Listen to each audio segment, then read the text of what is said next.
Morning students, आज हम determinant की प्रॉपर्टीज पढ़ेंगे और यहाँ पर हमने प्रॉपर्टीज लिख रखी हैं। अभी मैं आपको समझा रहा हूँ और इनको हम बिना समझे इनको हम क्वेश्चन में अप्लाई नहीं कर पाएंगे। क्वेश्चन में इनको अप्लाई करने के लिए हमें इन प्रॉपर्टीज को सबको समझना पड़ेगा, इनका मतलब क्या है। और जब हम इनको क्वेश्चन में अप्लाई करते हैं तो कहते हैं ऑपरेशन हम अप्लाई कर रहे हैं। तो कैसे ये अप्लाई होते हैं ऑपरेशन? सबसे पहली बात तो ये है कि जितनी भी प्रॉपर्टीज हैं, एकदम समझने वाली बात है कि रो में आइदर रो और कॉलम हम दोनों में अप्लाई कर सकते हैं, कहीं दिक्कत नहीं है।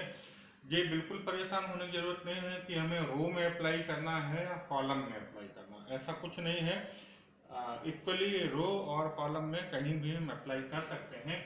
पहली प्रॉपर्टी है कि the value of determinant remains unchange if rows and columns are interchange. एक एग्जांपल लेके इसको हम देखते हैं।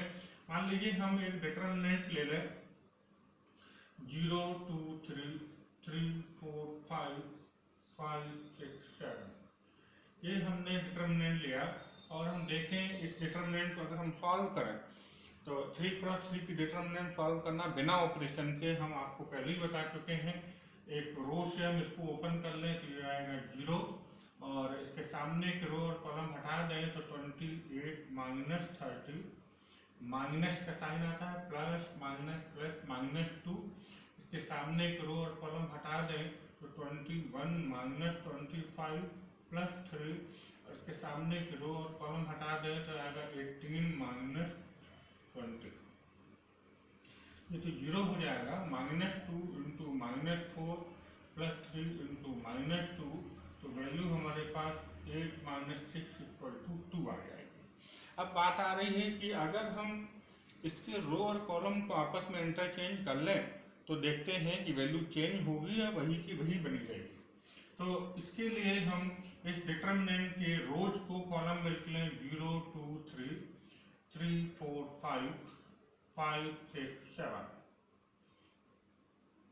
ये हमने एक एग्जांपल लिया है अपनी तरफ से, इसको अपन ओपन करते हैं तो 0 इंटू समथिंग 0 हो जाएगा, -3। इसके सामने के रो और कॉलम हम हटाएंगे तो 14 माइनस 18 प्लस 5 के सामने के रो और कॉलम एलिमिनेट कर दें तो 10 माइनस 12, तो हो जाएगा 0 -3 इंटू -4 प्लस 5 इंटू -2, ये हो जाएगा माइनस प्लस 12 -10 = 2। हम यहाँ देख रहे हैं कि पहले भी डिटरमिनेंट की वैल्यू 2 निकली थी और जब हमने इनको रोज को कॉलम में इंटरचेंज कर दिया उसके बावजूद भी वैल्यू 2 आ रही है। तो यहाँ पर हम देख सकते हैं कि पहली वाली प्रॉपर्टी राइट है कि अगर हम किसी डिटरमिनेंट के रोज को कॉलम में और कॉलम को रो में इंटरचेंज कर दें तो उस डिटरमिनेंट की वैल्यू पर कोई अंतर नहीं आता है। स्टूडेंट, सेकेंड प्रॉपर्टी है बड़ी अच्छी सी property, if any two rows और कॉलम। हम पहले ही बोल चुके हैं कि ये प्रॉपर्टी इक्वली इम्प्लाई होंगी रोज और कॉलम में। Of a determinant are interchange then determinant change in sign but its numerical value is unaltered. मतलब ये है कि अगर हम कोई एक डिटरमिनेंट लें, कोई भी हम ले लेंगे, अभी एग्जाम्पल लेके बताएंगे आपको, तो उसके अगर 2 रो या 2 कॉलम आपस में इंटरचेंज करें तो न्यूमेरिकल वैल्यू में कोई चेंज नहीं आएगा, लेकिन एक साइन उसका चेंज हो जाएगा। अगर पहले प्लस का आंसर आ रहा था तो माइनस का आएगा, या पहले माइनस का आ रहा था तो प्लस का आएगा। फॉर एग्जांपल अभी अपन ने एक डिटरमिनेंट लिया था, एग्जांपल हमने लिया था 0 2 3 3 4 5 5 6 7 और हमने देखा था कि इसकी वैल्यू कैलकुलेट अभी हमने किया था थोड़ी देर पहले, तो वैल्यू कितनी निकली थी 2। और अगर अब हम प्रॉपर्टी के अकॉर्डिंग 2 रो या कॉलम को आपस में इंटरचेंज करें, रो को कॉलम में, कॉलम को रो में इंटरचेंज करने की बात नहीं हो रही, रो को रो के साथ इंटरचेंज कर लें या कॉलम को कॉलम के साथ इंटरचेंज कर लें तो वैल्यू न्यूमेरिकल वैल्यू सेम रहेगी, लेकिन उसमें एक साइन आगे चेंज हो जाएगा। मान लीजिए हम ये दोनों आपस में इंटरचेंज कर देते हैं, कॉलम को इंटरचेंज कर रहे हैं 2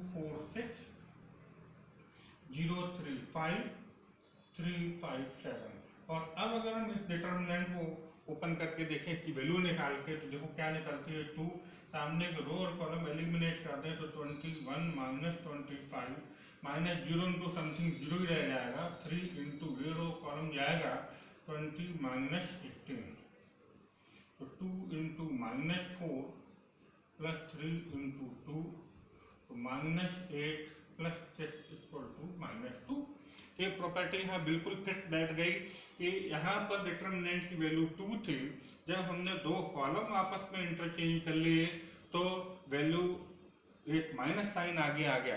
बच्चों एक बात हम और बताना चाहेंगे कि अगर हम एक बार फिर से इसको इंटरचेंज करें तो एक माइनस साइन फिर आगे आएगा, तो ये वैल्यू वापस हमें 2 मिल जाएगी। तो जितनी बार हम इंटरचेंज करेंगे उतनी बार एक माइनस साइन आगे आता जाएगा। ये सेकंड प्रॉपर्टी।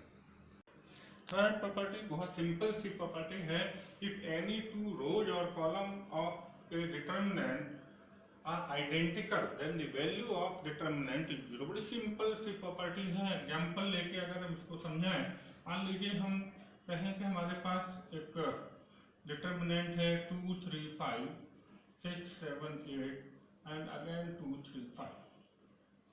तो यहाँ अगर हम देख रहे हैं तो दो कॉलम एक जैसे हैं 2 3 5 2 3 5, रोज भी दो एक जैसी हो सकती हैं। तो अगर किसी डिटर्मिनेंट की दो रो या दो कॉलम आइडेंटिकल हैं, एक जैसे हैं, तो डेफिनेटली उस डिटर्मिनेंट की वैल्यू 0 होगी। हमें सॉल्व करने की जरूरत नहीं होता है, और अगर आप सॉल्व करेंगे भी तो भी उसकी वैल्यू 0 ही आएगी। ये है थर्ड प्रॉपर्टी। चलिए हम इसको 0 आएगा, डेफिनेट है, कैसे आएगा वो भी हम आपको करके बता देते हैं। कि अगर मान लीजिए हम सॉल्व करें 2, ये रो ये कॉलम आपका हट जाएगा, 35 माइनस 24 माइनस 6, इसके सामने एक रो और कॉलम हट जाएगा, 15 माइनस 15 एंड प्लस 2, के सामने एक रो और कॉलम अगर हम माइनस कर दें तो आपका हो जाएगा 24 माइनस 35। तो 2 into 11 minus 0 plus 2 into minus 11, तो 22 माइनस 22 इक्वल टू 0। इस तरीके से हम यहाँ देख सकते हैं कि किसी भी डिटर्मिनेंट में दो रो या दो कॉलम आइडेंटिकल हैं, दैट इज उनकी वैल्यू एक जैसी है एलिमेंट्स की, तो उस डिटर्मिनेंट की वैल्यू 0 हो जाएगी। हमें उसको सॉल्व करने की जरूरत नहीं है, हम ऑब्जर्व करें। जैसे ही हम ऑब्जर्व कर पाए कि दो रो आइडेंटिकल हैं या दो कॉलम आइडेंटिकल हैं, तो हम उसकी वैल्यू डायरेक्ट 0 रख देंगे। हम अगर फोर्थ प्रॉपर्टी की बात करें, फोर्थ प्रॉपर्टी है if each element of a row और column of a determinant is multiplied by constant then its value gets multiplied by constant. मतलब ये है कि अगर हम एक डिटर्मिनेंट लें, उस डिटर्मिनेंट की एक रो या एक कॉलम में किसी एक पर्टिकुलर कांस्टेंट का मल्टीप्लाई कर दें, मान लीजिए 2 का कर दें, 3 का कर दें, तो इसका मतलब ये हुआ कि जो डिटर्मिनेंट की पहले वैल्यू आ रही थी, अब अगर मान लीजिए हम यहाँ 2 का मल्टीप्लाई कर रहे हैं एक रो में, तो जो रिजल्ट था उसमें भी 2 का मल्टीप्लाई हो जाएगा। फॉर एग्जाम्पल मान लीजिए हम डिटर्मिनेंट अभी जो हम ले रहे थे वही ले लें, 0 2 3 3 4 5 5 6 7, और इसकी वैल्यू हम अभी निकाल चुके हैं। कितनी निकली थी? वैल्यू 2 निकली थी। अब मान लीजिए हम इस रो में 2 का मल्टीप्लाई करते हैं, तो हमें वैल्यू कितनी मिलनी चाहिए? 4। देखते हैं मिलती है कि नहीं मिलती है। अगर हम यहाँ डेल्टा लेके चलें, 2 का मल्टीप्लाई कर रहे हैं यहाँ पर 0 4 6 3 4 5 5 6 7 इक्वल टू, अगर हम इसको डेल्टा डैश कह रहे हैं तो ये आप इसको अपन ओपन करते हैं, ओपन कर ले तो 0 आएगा, प्लस 4, सामने को रो और कॉलम अगर हम हटा दें तो 21, 0 0 के बाद साइन चलता है माइनस, तो ये -4 आएगा, एंड प्लस 6 ले लें तो ये रो ये कॉलम हट जाएगा, 18 माइनस 20, ये हमारे पास आएगा -4 इंटू -4 प्लस 6 इंटू -2, तो माइनस माइनस प्लस 16 -12, ये आ गया 4। पहले कितनी वैल्यू निकली थी 2 और हमने मल्टीप्लाई में कितने का किया था 2 का, तो ये आपका हो गया 2 इंटू 2। अगर हम लिख दें तो 2 और ये 2 का मतलब डेल्टा, तो इसका मतलब ये जो डेल्टा डैश की वैल्यू आई थी, तो जिस कांस्टेंट का हम मल्टीप्लाई कर रहे थे उतने टाइम्स उसका रिजल्ट आ जाएगा। हम प्रॉपर्टी की बात कर रहे हैं 4 नंबर की। If each constituent in any row or column consists of 2 terms, then determinant can expressed as the sum of the 2 determinants of the same order। इसको हम एग्जाम्पल लेके समझें तो आपको ज़्यादा समझ में आएगा। मान लीजिए हम एक डिटर्मिनेंट ले लें a1 plus alpha 1, a2 plus alpha 2, a3 plus alpha 3। दूसरा हम ले लें b1, b2, b3 और c1, c2, c3। तो इस डिटर्मिनेंट को, अभी ये डिटर्मिनेंट 3 क्रॉस 3 बाई 3 की डिटर्मिनेंट है, इस डिटर्मिनेंट को हम 3 बाई 3 की 2 डिटर्मिनेंट में ब्रेक करके लिख सकते हैं। कैसे? a1, a2, a3, b1, b2, b3, c1, c2, c3 plus,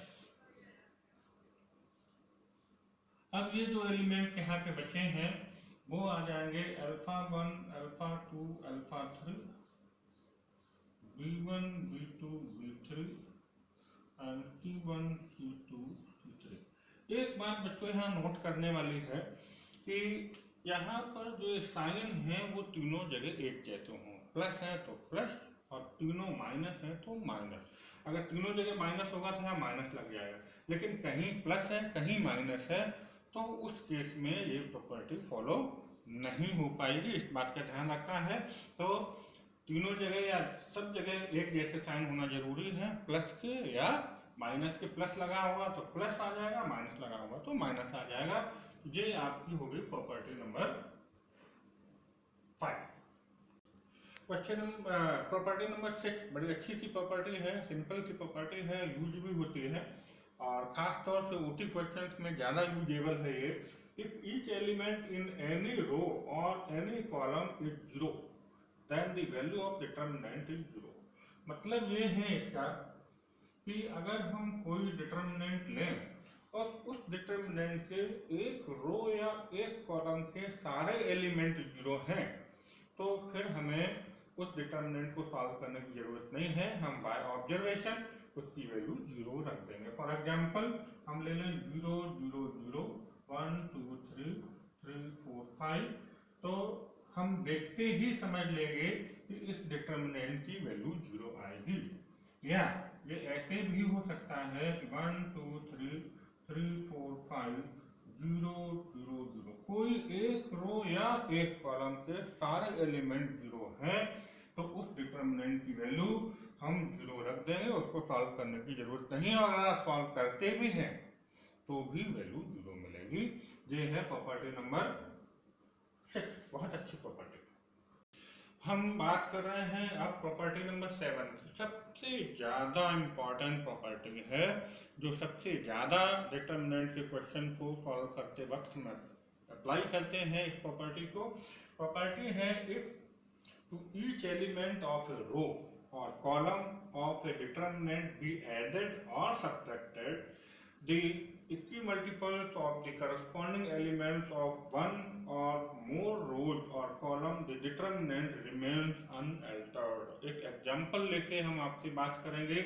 मतलब ये है कि मान लीजिए हम एक डिटर्मिनेंट ले लें a1, b1, c1, a2, b2, c2, a3, b3, c3। ये हमने एक डिटर्मिनेंट ले ली है और इसमें हम एक प्रॉपर्टी अप्लाई कर रहे हैं। अपने तरीके से मान लेते हैं अभी इसको कि हम मान लीजिए कहते हैं c1 को कहते हैं c1 equal to c1 plus p। एक कांस्टेंट हम p ले रहे हैं, इसका कॉलम 2 में मल्टीप्लाई कर रहे हैं और एक कांस्टेंट q लेके कॉलम 3 में मल्टीप्लाई कर दें और माइनस कर दें। प्लस भी कर सकते हैं, कोई दिक्कत नहीं। यहाँ प्लस और माइनस दोनों की बात आई इसलिए एक जगह हम प्लस एक जगह माइनस ले रहे हैं। तो प्रॉपर्टी है कि इतना ऑपरेशन लगाने के बावजूद इसकी डिटर्मिनेंट की वैल्यू में कोई अंतर नहीं आएगा, हमें वही की वही डिटर्मिनेंट मिल जाएगी। देखने में तो ये लग रहा है हमने इतना सारा ऑपरेशन लगा दिया, उसके बावजूद इसकी वैल्यू चेंज क्यों नहीं होगी, कैसे नहीं होगी, इसको अपन प्रूव करके देखते हैं। मान लीजिए हम यहाँ अप्लाई करें प्रॉपर्टी को, प्रॉपर्टी अप्लाई करना भी जरा आप समझ लीजिएगा कैसे अप्लाई होता है। आपको पहले से ही पता है, ये C1, ये C2, ये C3, ये R1, ये R2, ये R3। जैसा हम पहले ही बता चुके हैं कि प्रॉपर्टी रो में भी लग सकती है, कॉलम में भी लग सकती है। तो यहाँ हमने क्या लिया है, कॉलम। C1 को हमें कैसे लिखना है कि C2 में P का मल्टीप्लाई करके प्लस कर दें C1 में, और C3 में Q का मल्टीप्लाई करके माइनस कर दें। तो देखिए जरा, ये हो जाएगा A1 plus PB1 minus QC1। ये हो जाएगा A2 plus PB2 minus QC2। और ये हो जाएगा A3 plus PB3 minus QC3। तो ये जो प्रॉपर्टी हमने यहाँ यूज की थी वो यहाँ पर हमने अप्लाई कर ली। बाकी हम C2 और C3 में कोई प्रॉपर्टी, कोई ऑपरेशन अप्लाई नहीं कर रहे हैं, तो इसको हम वैसे का वैसे ही बना रहने देंगे। और एक और अच्छी बात यह है कि जो प्रॉपर्टी या ऑपरेशन अभी हमने पढ़ रखे हैं वो भी यहाँ पर और अप्लाई होंगे। अभी थोड़ी देर पहले हम ये पढ़ रहे थे कि अगर यहाँ प्लस या माइनस में दो से ज़्यादा एलिमेंट हैं तो हम उनको दो सेम ऑर्डर की डिटर्मिनेंट में ब्रेक करके लिख सकते हैं। यहाँ बल्कि 3 में लिख लेंगे। कैसे लिखेंगे जरा देखिएगा।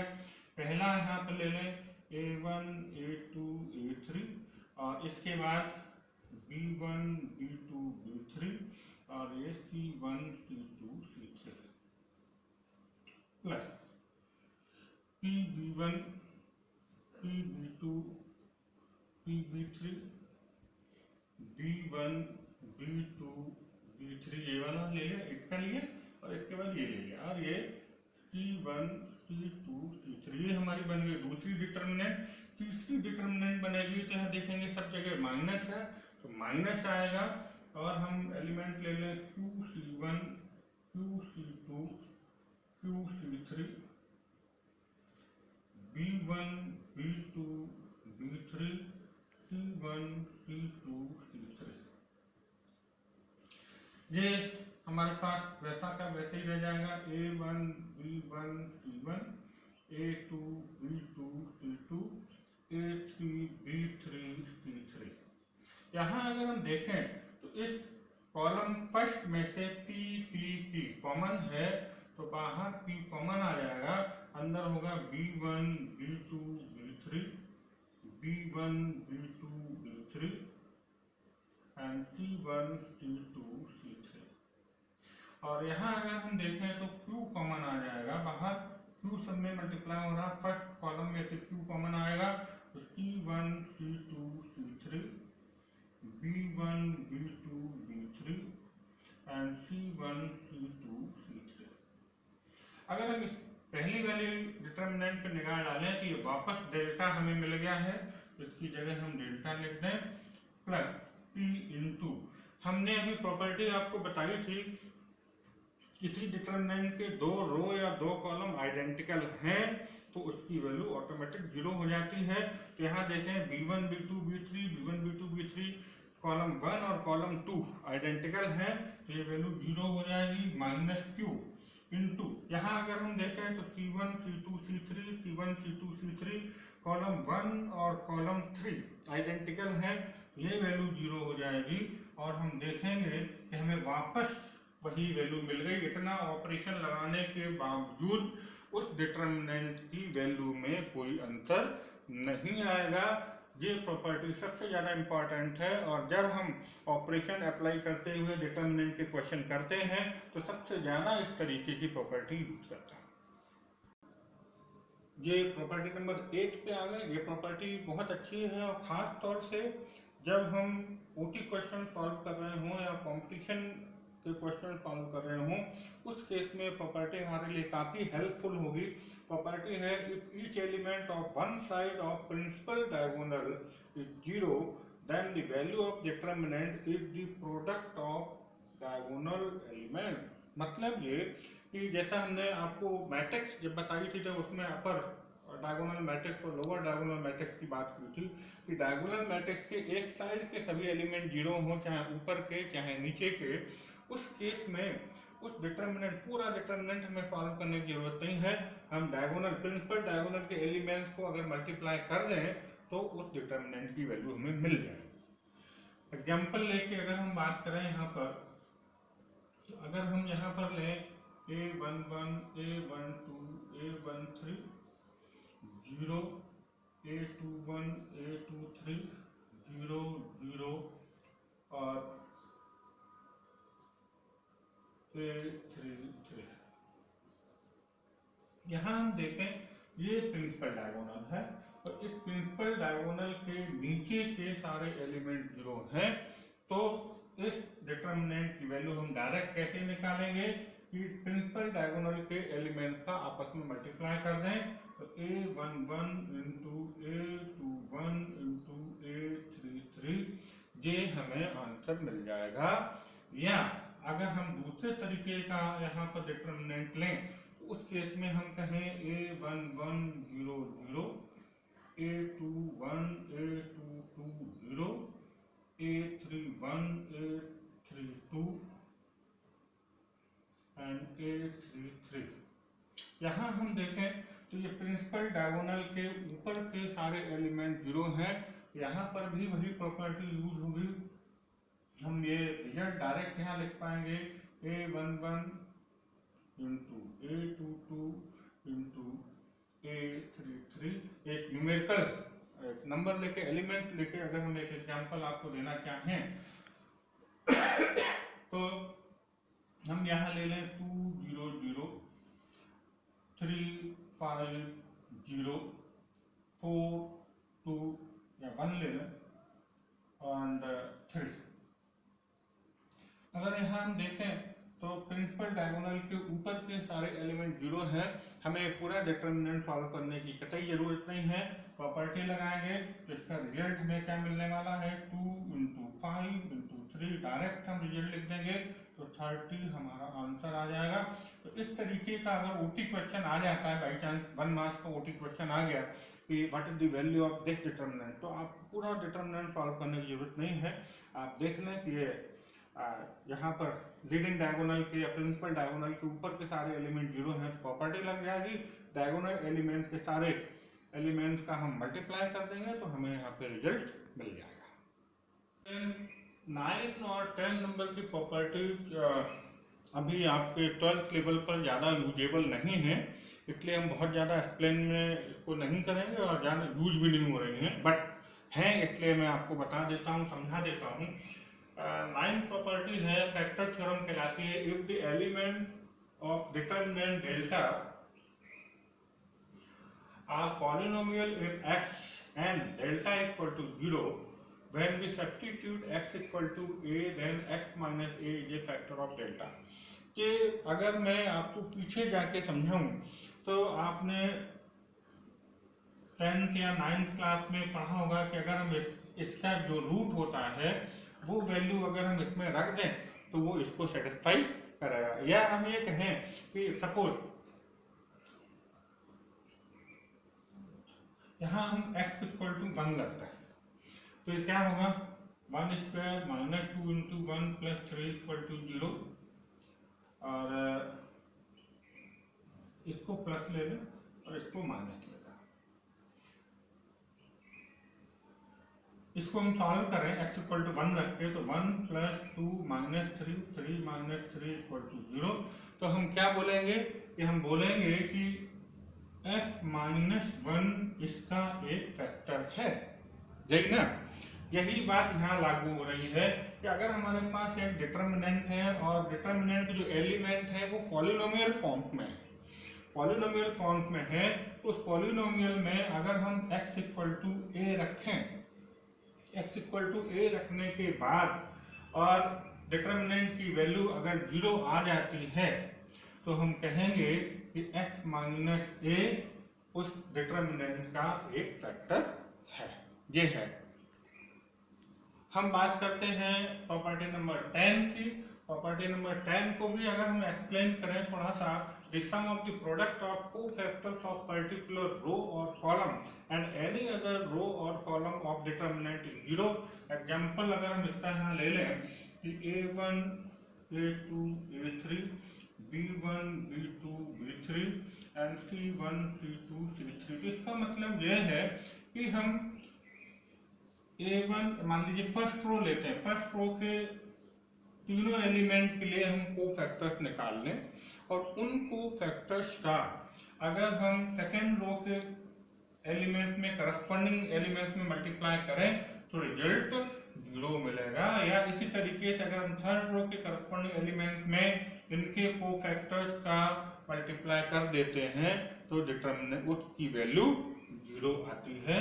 ये है प्रॉपर्टी नंबर 10। बच्चों हम अपने अगले वीडियो में, अभी हमने यहाँ पर सारी प्रॉपर्टी डिटरमिनेंट की एक्सप्लेन कर दी है, अगले वीडियो में हम इन प्रॉपर्टीज का यूज करते हुए, इन ऑपरेशंस का यूज करते हुए बड़े अच्छे अच्छे क्वेश्चंस आपको बताएंगे और यहाँ से क्वेश्चन आपके एग्जाम में आते हैं। Thank you.